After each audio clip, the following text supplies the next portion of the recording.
بسم اللہ الرحمن الرحیم۔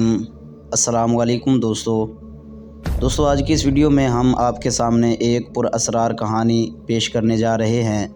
تو آئیے سنتے ہیں آج کی ویڈیو میں ایک پاپڑ فروش اور جنات سے متعلق پر اسرار کہانی۔ یہ سچی کہانی میرے نانا کی آپ بیتی ہے۔ وہ خود پر بیتا یہ واقعہ بڑے جذب سے سنایا کرتے تھے، اتنا کہ ہمیں ازبر ہو گیا۔ گو کہ ان کے انتقال کو بھی مدتیں بیت گئی ہیں، مگر ان کا سنایا گیا واقعہ میرے ذہن میں حرف بحرف محفوظ ہے۔ تو چلیے سنتے ہیں یہ کہانی، میرے نانا ستار کی زبانی۔ میرا نام ستار ہے۔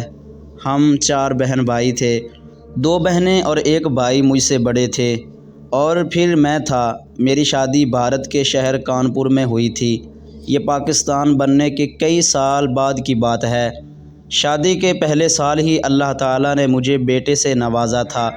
میری والدہ نے بڑے پیار سے اس کا نام قمر رکھا تھا۔ ابھی میرا بیٹا 3 سال کا تھا کہ میری والدہ کا انتقال ہو گیا۔ سب سے چھوٹا ہونے کے ناطے میں اپنی والدہ کی آنکھ کا تارا تھا۔ والد کا پہلے ہی انتقال ہو چکا تھا، اب والدہ کا بھی انتقال ہو گیا تو میرا دل یہاں سے اچاٹ ہو گیا۔ میرے تینوں بہن بھائی اپنی اپنی زندگیوں میں مصروف تھے۔ میں نے اپنی بیوی بچوں کو لیا اور پاکستان آ گیا۔ میں اپنے ساتھ جو پیسے لایا تھا اس سے ایک چھوٹا سا گھر خرید لیا اور چھوٹے موٹے کام کر کے گھر کا نظام چلانے لگا۔ میری بیوی بہت صابرہ اور سلیقہ شعار تھی۔ اس غربت کے دور میں اس نے میرا بڑا ساتھ دیا تھا۔ بھوکے رہ کر بھی اس نے اف تک نہ کیا۔ اسی نے مجھے مشورہ دیا کہ مجھے چاول اور مونگ کی دال کے پاپڑ بنانے آتے ہیں، میں آپ کو بنا کر دیا کروں گی اور آپ انہیں بیچ کر آ جایا کرنا۔ اس کا یہ مشورہ مجھے بہت بہتر لگا، چنانچہ ہر روز وہ مجھے پاپڑ بنا کر دیتی، میں اسے بیچنے لگا۔ شروع میں تھوڑے بنائے، لوگوں نے پسند کیے اور سارے کے سارے پاپڑ ہاتھوں ہی ہاتھوں بک گئے۔ اس کے بعد ہم نے زیادہ مقدار میں بنائے اور انہیں محفوظ رکھنے کے لیے میں نے ایک پیپر ڈرم خرید لیا۔ اس میں ڈوری باندھ کر اسے اپنے کاندھے پر لاد کر میں گلی گلی آواز لگا کر پاپڑ فروخت کرنے لگا۔ شام تک میں پھیری لگا کر واپس آ جاتا۔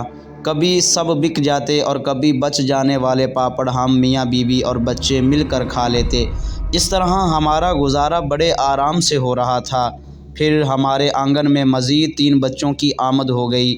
افراد کے اضافے سے گھر کے بجٹ پر بڑا اثر پڑا، تاہم پھر بھی گزارا ہو رہا تھا۔ میرا بڑا بیٹا 10 سال کا ہو گیا تھا۔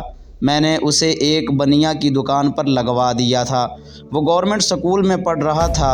سکول سے آ کر وہ کام پر چلا جاتا، کچھ پیسے وہ بھی لانے لگا تھا۔ یہ گرمیوں کی ایک دوپہر کی بات ہے۔ گرمی زوروں پر پڑ رہی تھی۔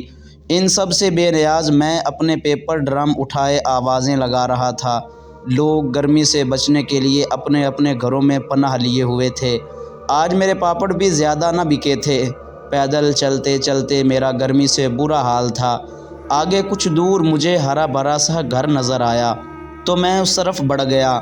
یہ ایک بوسیدہ سا گھر تھا جس کے ٹوٹے پھوٹے چبوترے پر بیٹھنے سے پہلے میں نے اپنے کندھے پر موجود صافے کی مدد سے گرد جھاڑی اور اس کی دیوار سے ٹیک لگا کر بیٹھ گیا۔ میرے سر سے کچھ فاصلے پر انار، مہندی اور امرود کے درخت تھے۔ اس گھر کے سامنے جو گھر تھا اس میں بھی آم کا درخت لگا تھا، جس کی گھنی شاخیں اس گھر اور گلی میں سایہ کیے ہوئے تھیں۔ آمنے سامنے درختوں کی وجہ سے اس جگہ کافی ٹھنڈک تھی۔ اس گھر کی گیلری میں لگے مہندی، امرود اور انار کے درخت کی شاخیں باہر کی جانب بھی جھکی ہوئی تھیں۔ میں چبوترے پر آلتی پالتی مار کر بیٹھا ہوا تھا اور میرا منہ اوپر کی طرف تھا۔ انار کے اس چھوٹے سے درخت پر لگے سرخ سرخ انار دیکھ کر میرا جی مچل اٹھا اور میں بے اختیار کھڑا ہو گیا۔ جیسے ہی ان پکے ہوئے انار کو توڑنے کے لیے ہاتھ آگے بڑھایا تو مجھے اپنے بزرگوں کی کہی بات یاد آ گئی کہ کسی کی بھی چیز بغیر اجازت نہ لیں، یہاں تک کہ کسی بھی پیڑ پودے کے پھل یا پھول توڑنے سے پہلے 3 مرتبہ اجازت لیں پھر توڑیں، چاہے وہاں کوئی موجود ہو نہ ہو تب بھی۔ چنانچہ میں نے ہاتھ واپس کھینچ لیا اور آواز بلند 3 مرتبہ اجازت طلب کی اور پھر 2 انار توڑ لیے اور وہیں چبوترے پر بیٹھ گیا اور اپنے پاس موجود فولڈر نائف سے اسے چھیل کر اس پر پاپڑ پر چھڑکنے والا مصالحہ ڈال کر کھانے لگا۔ انار بے حد رسیلے اور مزیدار تھے۔ کھانے سے فارغ ہو کر میں نے ان کے چھلکے پاس پڑے کچرے کے ڈھیر پر ڈالے اور واپس آ کر اپنی جگہ پر بیٹھ گیا، دیوار کے سہارے ٹیک لگائے ہوئے۔ نہ جانے کب میری آنکھ لگ گئی، غیر محسوس طریقے سے اچانک میری آنکھ کھل گئی۔ کچھ دیر نہ سمجھی سے دیکھتا رہا۔ میں سیدھا ہو کر بیٹھ گیا، پھر میری نظر نیچے زمین پر پڑی۔ میری آنکھوں نے ایک انتہائی حیرت انگیز نظارہ دیکھا۔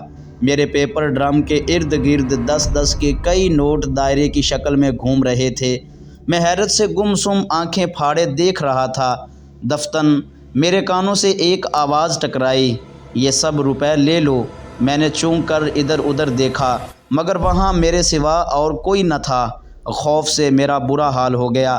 میں نے جلدی سے اپنا ڈرم اٹھایا تو ایک مرتبہ پھر آواز آئی، ڈرنے کی ضرورت نہیں، یہ سب تمہارے لیے ہیں، انہیں اٹھا لو۔ نرم آواز، مہربان لہجہ پا کر مجھ میں کچھ ہمت پیدا ہوئی اور میں نے ڈرتے ڈرتے وہ تمام کے تمام نوٹ اٹھا لیے اور اپنے بیگ جو کہ میرے کمر پر تھا اس میں بھر لیے اور اپنا ڈرم اٹھا کر تیزی سے روانہ ہو گیا۔ گھر پہنچ کر وہ تمام نوٹ جب میں نے اپنی بیوی کو دیے تو وہ حیران رہ گئی، کہنے لگی یہ ڈھیر سارے نوٹ آپ کو کہاں سے ملے؟ کیونکہ تمام نوٹ کرا رہے تھے اور بالکل نئے تھے۔ اس زمانے میں 10 روپے کی نوٹ کی بڑی اہمیت تھی۔ 10 روپے میں گھر کا راشن بڑے آرام سے آ جایا کرتا تھا، پھر بھی پیسے بچ جایا کرتے تھے۔ میں نے اپنی بیوی کو ساری بات بتا دی کہ کس طرح مجھے ایک دن ان دیکھی ہستی نے یہ روپے عنایت کیے۔ اتنے پیسے دیکھ کر جہاں وہ خوش تھی وہاں ساتھ ہی ڈر بھی رہی تھی کہ کسی مصیبت میں نہ پھنس جائے۔ میں نے اسے تسلی دیتے ہوئے کہا، میں نے کون سا چوری کیے ہیں یا کسی سے چھینے ہیں، مجھے بن مانگے ملے ہیں۔ تم پریشان مت ہو، بس یوں سمجھ لو اللہ تعالیٰ نے غیب سے ہماری مدد کی ہے۔ گھر کے اخراجات پورے کرنے کے بعد بھی پیسے بچ گئے تھے۔ اگلے دن میں جھجکتا ہوا پھر اسی بوسیدہ گھر کی طرف آ گیا اور اس کے اسی ٹوٹے پھوٹے گرد آلودہ چبوترے کو صافے کی مدد سے صاف کر کے بیٹھ گیا۔ کچھ دیر یوں ہی بیٹھا رہا۔ آج بھی گرمی کی وجہ سے میرے پاپڑ زیادہ نہ بکے تھے۔ میں سوچنے لگا، کوئی بات نہیں، کل والے پیسوں سے کام چلا لیں گے۔ مجھے پیاس محسوس ہو رہی تھی۔ میں اپنے ساتھ لائی ہوئی بوتل سے پانی پینے لگا۔ اچانک ہوا میں تیزی آ گئی۔ میں حیران تھا کہ ابھی تو سب کچھ ٹھیک تھا، پھر یہ ایک دم ہوا کیسے چلنے لگی؟ پھر میری نظر زمین پر رکھے اپنے ڈرم کی طرف پڑی۔ کل کی طرح آج بھی بہت سارے 10 کے نوٹ ڈرم کے ارد گرد گردش کر رہے تھے۔ دائرے کی شکل میں گھومتے ہوئے ان نوٹوں کا رقص دیکھنے میں مجھے آج خوف محسوس نہ ہو رہا تھا، البتہ میرے ذہن میں اس بات کی تکرار جاری تھی کہ آخر یہ سب کیا ہے۔ اتنے میں آواز سنائی دی، یہ تمام روپے اٹھا لو۔ خاصی رعبدار آواز تھی کہ میں مرعوب سا ہو گیا۔ اس کے بعد وہاں خاموشی چھا گئی۔